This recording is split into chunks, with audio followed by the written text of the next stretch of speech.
이제 정말 다 끝나간다고 생각했습니다. 초중고 학생들은 순차적으로 개학을 앞두고 있었고 시민들 또한 일상으로 돌아갈 준비를 하고 있었죠. 하지만 한 개인이 쏘아 올린 작은 공으로 인해 5월 9일 현재를 기점으로 총 20여 명의 지역 감염자가 쏟아져 나오고 있습니다. 그리고 그 중심에는 이태원의 한 클럽이 있었죠. 오늘은 짧고 굵게 준비했습니다. 여자가 남자보다 3배 이상의 입장료를 내야 하는 바로 그곳, 그들만의 리그를 알 수 있는 이태원 성소수자 클럽에 대해서 알아보겠습니다.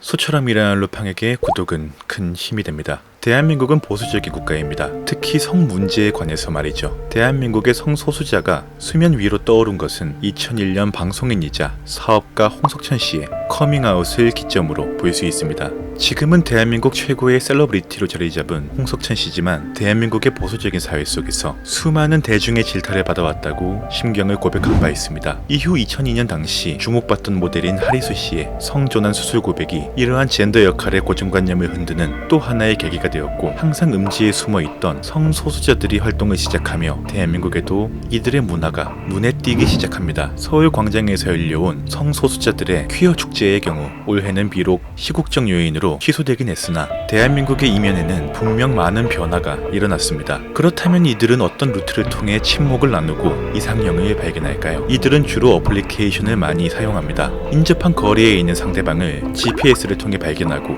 채팅을 하며 오프라인 만남으로 이어가는 거죠. 하지만 누가 뭐래도 무시할 수 없는 것이 성소수자 클럽 문화입니다. 과연 무엇인지 지금부터 한번 확인해 보겠습니다.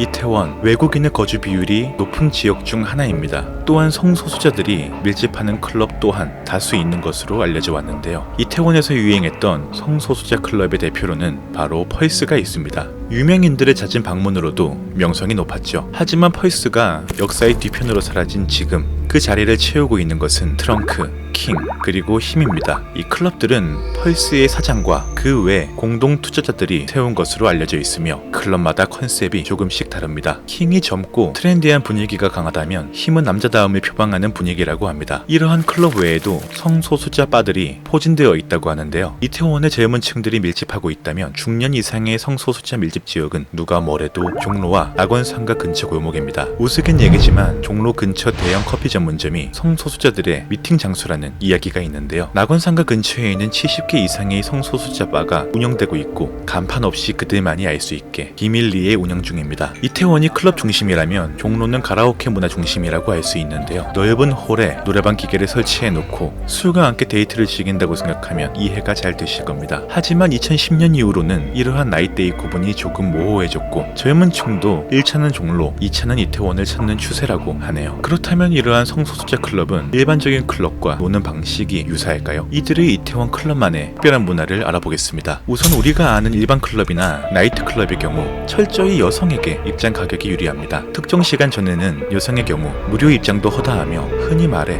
물이 좋은 여성의 끊임없는 수요가 필요한 클럽 입장에서는 이를 수질 관리라고 말을 하죠. 제 경우엔 이젠 건대만 가도 늙고 병들었다고 받아주지 않는 술집도 존재하더군요. 그런데 성소수자 클럽은 이와 다릅니다. 이태원의 대표적인 성소수자 클럽 킹의 경우 금요일을 기준으로 남성은 만원, 여성은 이 3배에 달하는 3만원의 요금을 부과하고 있습니다. 재미있죠? 토요일의 경우에도 남성은 15,000원인데 반해 여성은 무려 5만원의 요금을 받고 있는데요. 즉 여성의 진입 장벽을 높임으로써 성소수자들이 자유롭게 즐길 수 있는 환경을 조성하는 것인데요.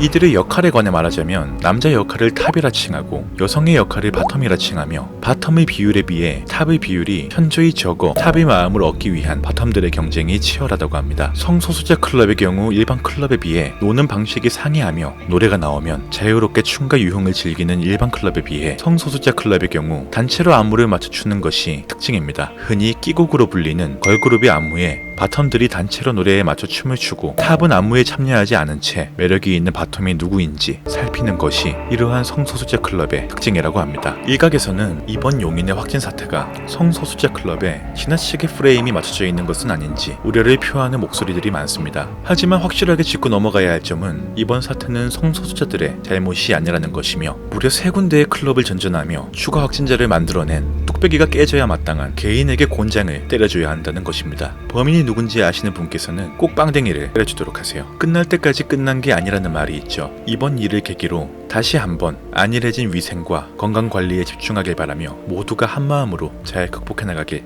바랍니다. 다음번에 더 흥미로운 주제로 돌아오겠습니다. 스릴로팡이었습니다. 감사합니다.